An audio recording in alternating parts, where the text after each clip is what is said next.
Hello friends, मेरा नाम है अलिया सिनैन और आप देख रहे हैं द सुपीरियर एकेडमी। तो फ्रेंड्स, आज हम इस वीडियो में जो है कार्ल यूंग को डिस्कस करेंगे कि कार्ल यूंग जो थे, कार्ल गुस्ताव यूंग भी इनको कहते होते हैं, गुस्ताव यूंग।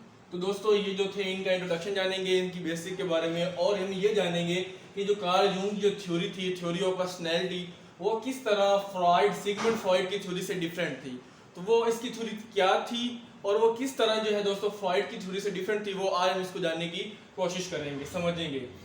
तो आइए दोस्तों फ्रेंड देखते हैं, अगर हम कार्ल यूंग की बात करें तो दोस्तों हमारे पास पहले सिगमंड फ्रॉइड आता है। सिगमंड फ्रॉइड की अगर हम बात करते हैं तो इसमें ये पता चलता है कि इन्होंने हमें साइकोलॉजी का कॉन्सेप्ट दिया, मतलब इनको फादर ऑफ साइकोलॉजी भी बात कहा जाता है। तो दोस्तों इन्होंने साइको एनालिसिस ये अपनी थ्योरी दी, और इसको हम साइको डायनामिज्म भी कहते हैं, साइको डायनामिज्म।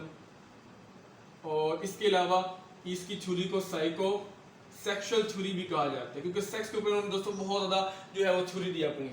तो दोस्तों ये जो फ्रॉइड की थ्योरी थी, जिसको psycho analysis theory, psycho analytic theory, psycho dynamic theory, psycho sexual theory, तो दोस्तों ये फ्रॉइड ने थ्योरी दी।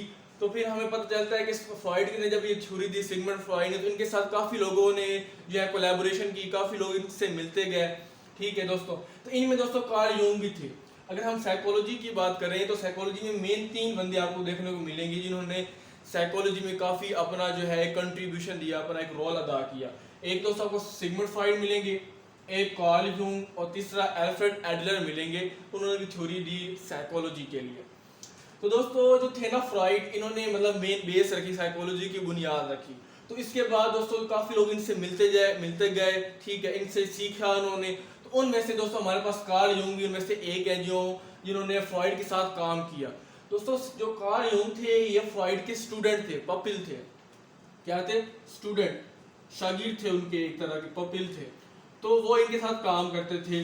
तो दोस्तों जिन लोगों ने फ्रॉइड के साथ काम किया उनको हम नियो फ्रॉइडियन कहते हैं। क्या कहते हैं? नियो फ्रॉइडियन कहा जाता है। तो कार्ल गुस्ताव यूंग भी एक नियो फ्रॉइडियन थे। इन्होंने फ्रॉइड के साथ काम किया काफ़ी अरसे तक, इनकी थ्योरी को भी उन्होंने एक्सेप्ट किया, एडमायर किया, अप्रिशिएट किया कि हाँ, जो फ्रॉइड ने थ्योरी दी है काफ़ी ज़बरदस्त थ्योरी दी है। तो ये दोस्तों इनका जो था फ्रॉइड और कार्ल यूंग का रिलेशन काफ़ी स्ट्रॉन्ग था। मतलब फ्रॉइड जो थे कार्ल यूंग को भी काफ़ी अप्रिशिएट करते थे। इनको वो अपना अपना स्पिरिचुअल हेयर कहते थे, स्पिरिचुअल हेयर मतलब अपना वारिस कहते थे। मतलब कहते थे कि ये मेरा एक बेटे हैं, सन की तरह मतलब इनको ट्रीट करते थे। तो इतना इनका रिलेशन जो दोस्तों वो बहुत स्ट्रॉन्ग था। तो दोस्तों हुआ क्या कि कार्ल यूंग के साथ काम किया, तो आहिस्ता आहिस्ता कार्ल यूंग ने ये एनालाइज किया कि फ्रॉइड की जो थ्योरी है इसमें कुछ मिस्टेक्स हैं, इसमें कुछ एरर्स हैं। तो उन्होंने दोस्तों आहिस्ता आहिस्ता अपनी एक थ्योरी डेवलप की, अपना कॉन्सेप्ट देना स्टार्ट कर दिया। तो इस तरह दोस्तों जब कार्ल यूंग ने अपना कॉन्सेप्ट दिया, अपनी थ्योरी दी साइकोलॉजी के लिए, तो इस तरह इनके दोनों के दरमियान दरार आने लग गई। मतलब इन दोनों के दरमियान कॉन्ट्राडिक्शन और इनका जो रिलेशन था दोस्तों वो वीक होता गया। और एट द एंड 1913 में जिन दोनों दोस्तों ये अलग अलग हो गए। इन्होंने मतलब अपनी साइकोलॉजी की एक बुनियाद रख ली, फाउंडेशन रख ली, और इन्होंने अपनी। तो वो दोस्तों थे हमारे पास, थोड़ा सा हमने बैकग्राउंड जाना कि कार्ल यूंग किस तरह फ्रॉइड के साथ मिले, ठीक है, और फिर उन्होंने उनके साथ काम किया, काफ़ी इसकी थ्योरी को एडमायर भी किया। फिर एट द एंड फिर उन्होंने अपनी एक साइकोलॉजी की थ्योरी मतलब बताई। उन्होंने बताया कि फ्रॉइड ने जो बताया ठीक बताया, लेकिन इसमें कुछ एरर्स हैं, मिस्टेक्स हैं, ठीक है, कुछ ऐसे कॉन्ट्रडिक्शन है, कुछ ऐसी चीज़ें हैं जो सिगमंड फ्रॉइड ने अभी तक एक्सप्लेन नहीं की।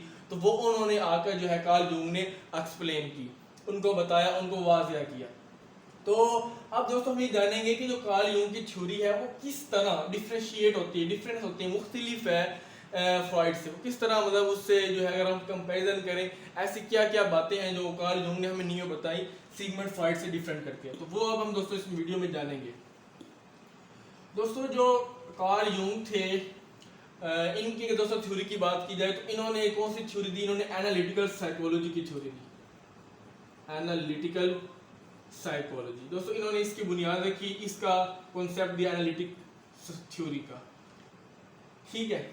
तो दोस्तों अगर हम कार्ल यूंग की बात करें, इन्होंने एनालिटिकल साइकोलॉजी दी। अब इनमें अगर हम दोस्तों मेन 3 रीजन जानेंगे, 3 बेसिक रीजंस जानेंगे कि किस तरह किन 3 मतलब बुनियादों पे चीज़ों पे जो था कार्ल यूंग वो मुख्तलिफ था सिगमंड फ्रॉइड से, डिफ्रेंशिएट करता था। उनके मतलब ऑब्जेक्शन किस तरह थे और किस तरह वो एतराज़ करता था और वो उस चीज़ को सही नहीं मानता था। तो अगर दोस्तों बेसिक 3 जो हैं वो वजूहात जानेंगे, ऐसे क्या 3 रीजंस थी जिसकी वजह से जो था कार्ल यूंग वो डिफरेंट हो गया, अलग हो गया आप कह सकते हैं सिगमंड फ्रॉइड से। तो दोस्तों अगर इसमें हम पहली बात करें तो वो हमें मिलेगी, पहली बात वो मिलेगी रोल ऑफ सेक्सुअलिटी पे। पहले अगर हम बात करें क्या मिलेगी, रोल ऑफ सेक्सुअलिटी। दोस्तों अगर हम बात करें सेक्सुअलिटी के रोल पे तो जो सिगमंड फ्रॉइड थे उन्होंने लिबिडो का कॉन्सेप्ट दिया था। उन्होंने कहा था लिबिडो एक तरह की आपकी सेक्सुअल एनर्जी होती है और यही ये जो एनर्जी होती है यही आपकी पर्सनैलिटी बनाती है, यही आपका बिहेवियर जो है उसको डेवलप करती है और उसको कंट्रोल करती है। तो उन्होंने जो था दोस्तों सिगमंड फ्रॉइड उन्होंने सेक्सुअलिटी पे काफ़ी एम्फेसिस किया, काफ़ी जो है जोर दिया। उन्होंने कहा कि ये मेन यही एनर्जी होती है, लिबिडो एनर्जी उन्होंने इसका नाम दिया था। और यही सारी एनर्जी जो है आपको सारे के सारे आपकी जो होती है मोटिवेशन दे सकती है और यही आपसे सारे जो है आपके बिहेवियर और आपकी पर्सनैलिटी को एक तरह से बनाती है।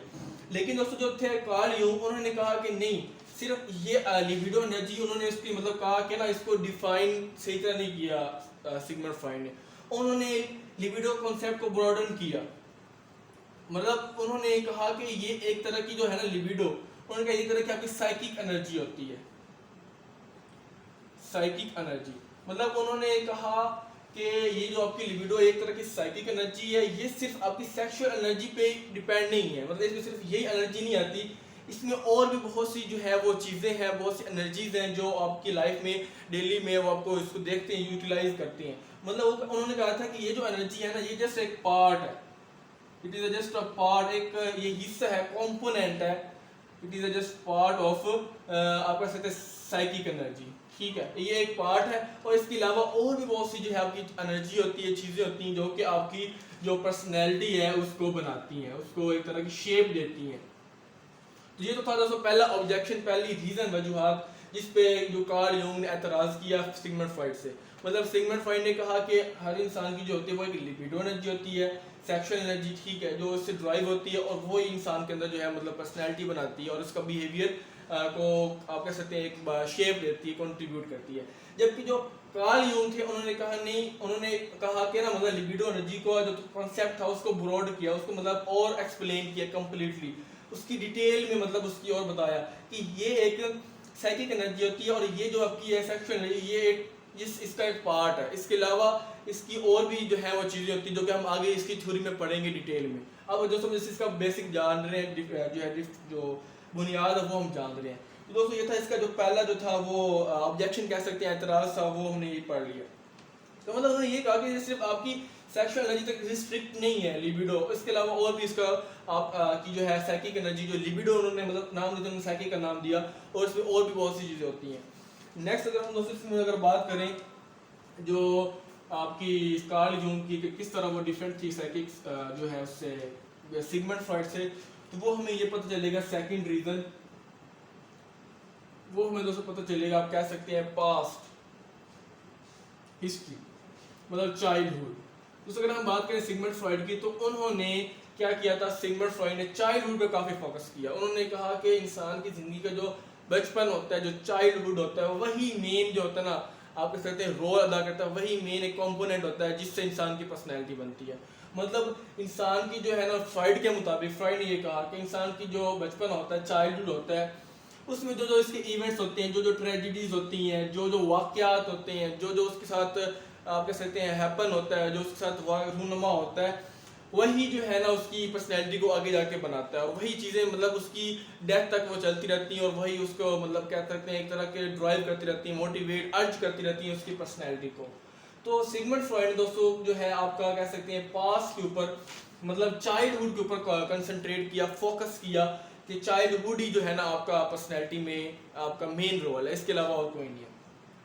तो ये दोस्तों था सिगमंड फ्रॉइड का कहना।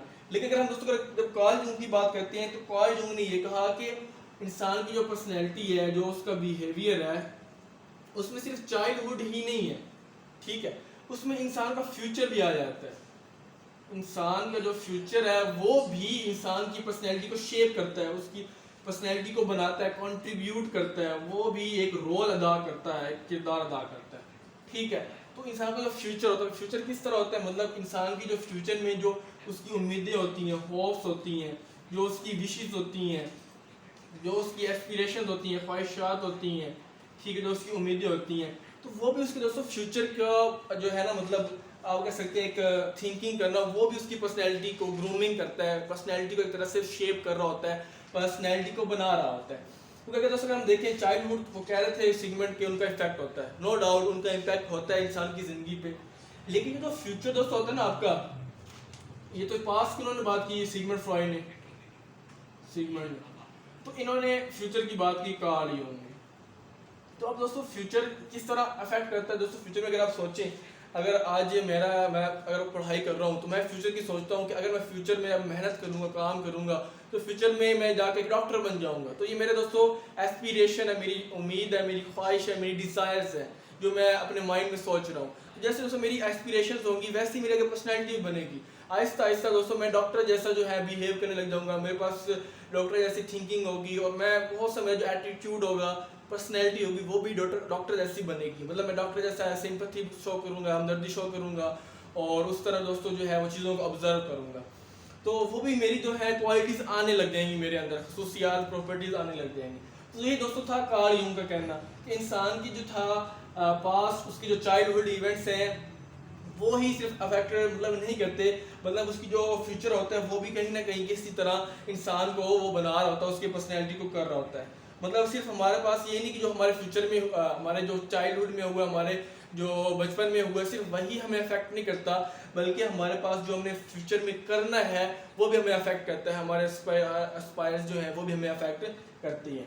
तो ये दोस्तों था दूसरा जो था रीज़न था, दूसरा आप कह सकते हैं एक ऑब्जेक्शन था, एतराज़ था कार्ल यूंग का सिगमंड फ्रॉइड के साथ। नेक्स्ट दोस्तों तीसरा जो बड़ा इंटरेस्टिंग एक कह सकते हैं एक फैक्ट जो कार्ल यूंग ने बताया, जो कि सिगमंड फ्रॉइड से डिफरेंट था, वो बड़ा इंपॉर्टेंट है, वो हम डिस्कस करते हैं। तो दोस्तों थर्ड आप कह सकते हैं ना रीज़न थी, या थर्ड आप कह सकते हैं एक पॉइंट फैक्ट जो एक कॉन्सेप्ट बताया कार्ल यूंग ने, वो क्या था दोस्तों। जो थर्ड अगर हम बात करते हैं तो इसमें हमारे पास अनकॉन्शियस आ जाता है। मतलब जो सिगमंड फ्रॉइड थे उन्होंने अनकॉन्शियस के बारे में बताया, ठीक है, हमारे मतलब माइंड के अंदर तीन होता है, सबकॉन्शियस होता है, अनकॉन्शियस होता है और कॉन्शियस होता है, ठीक है। मैं यहाँ पे लिखता हूँ सबकॉन्शियस, कॉन्शियस और अनकॉन्शियस। तो ये दोस्तों सिगमंड ने मतलब कॉन्सेप्ट दिया हमें इन तीन चीज़ों का।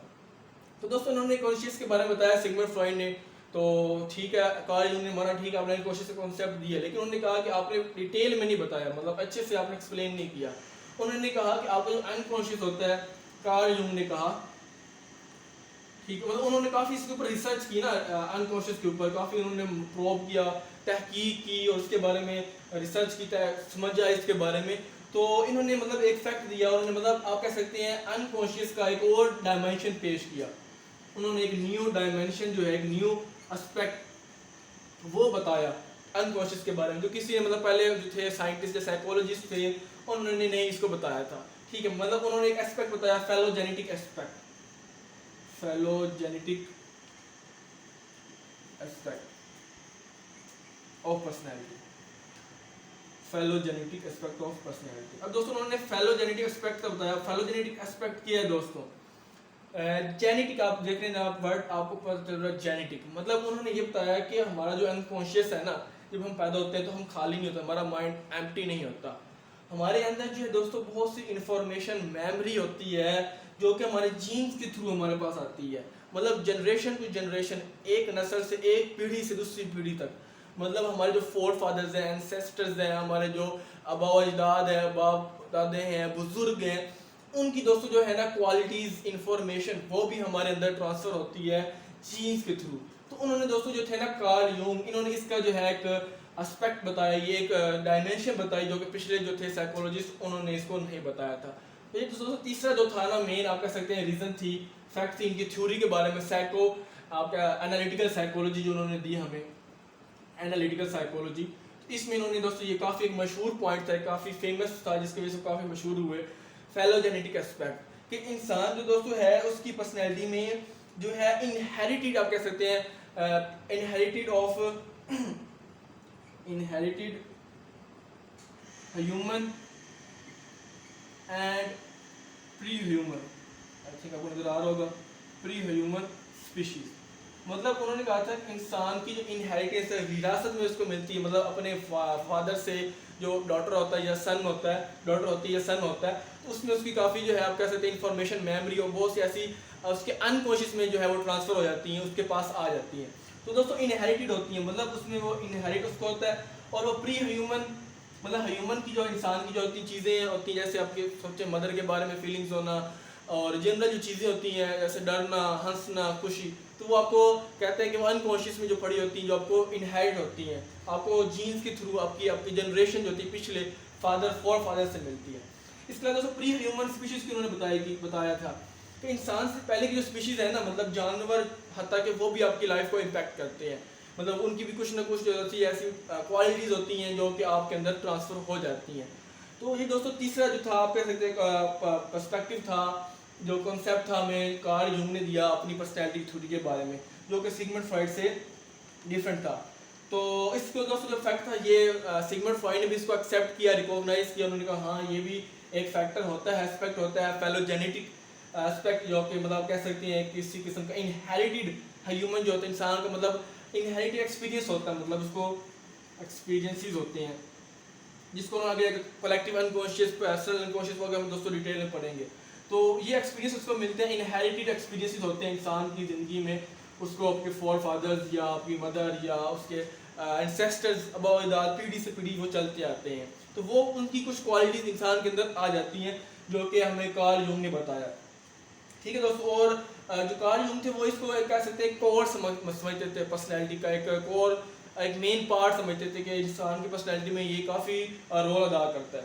ठीक है दोस्तों, तो दोस्तों ये था हमारे पास हमारे पास कार्ल यूंग का कॉन्सेप्ट इनहेरिटेड हमने पढ़ा, एक्सपीरियंस होता है। इसके अलावा दोस्तों अगर हम देखें ना, इसका रिलीजन की काफ़ी इन्होंने मतलब ये बिलीव करते थे कार्ल यूंग, रिलीजन हो गया, मतलब ये सोशल जो साइंसेज है ना उस पर काफ़ी मतलब पे यकीन रखते थे। मतलब रिलीजन हो गया आपका, एंथ्रोपोलॉजी हो गया, एंथ्रोपोलॉजी, ठीक है, इसके अलावा मिथियोलॉजी, तो ये इन पे काफ़ी उन्होंने रिसर्च की।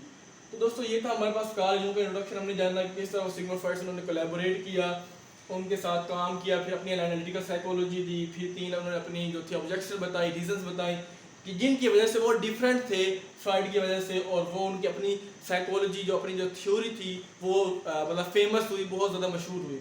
तो वो हम दोस्तों जाना, एक हमने वो जाना अनकॉन्शियस के बारे में, एक दोस्तों हमने जाना वो लिबिडो के बारे में जो उन्होंने साइकिक एनर्जी का नाम दिया, और तीसरा हमने जाना फ्यूचर के बारे में। मतलब लिबिडो के अलावा उसमें साइकिक एनर्जी होती है और उसमें सेक्सुअल एनर्जी सिर्फ एक पार्ट है और बाकी भी चीज़ें होती हैं। ठीक है, उन्होंने कहा कि बहुत बड़ा कॉन्सेप्ट है साइकिक एनर्जी का। फिर फ्यूचर के बारे में बताया, एस्पायर वगैरह, हिस्ट्री, मतलब एस्पायर आपकी ख्वाहिशात, आपके एम्स, मोटिवेशन, वो बताया। फिर अनकॉन्शियस के बारे में कार्ल यूंग ने हमें एक्सप्लेन किया कि इसमें आपकी इनहेरिटेड जो होती है, आपकी जो जनरेशन टू जनरेशन, एक नस्ल से दूसरी नस्ल, वो जब ट्रांसफर होते हैं तो आपके वो वाली सारी क्वालिटीज़, प्रॉपर्टीज़ आ जाती हैं। तो ये दोस्तों था हमारे पास कार्ल यूंग की थ्योरी। होप आपको समझ आ गई होगी और आपके माइंड में बैठ गई होगी। अगर दोस्तों आपको ये वीडियो अच्छी लगती है तो आप इसको लाइक करें, शेयर करें, हमारे चैनल को सब्सक्राइब करें, और दोस्तों पढ़ते रहें, पढ़ाई करते रहें दिल लगा के, और हंसते रहें। हम मिलते हैं फिर नेक्स्ट वीडियो में, तब तक के लिए गुड बाय।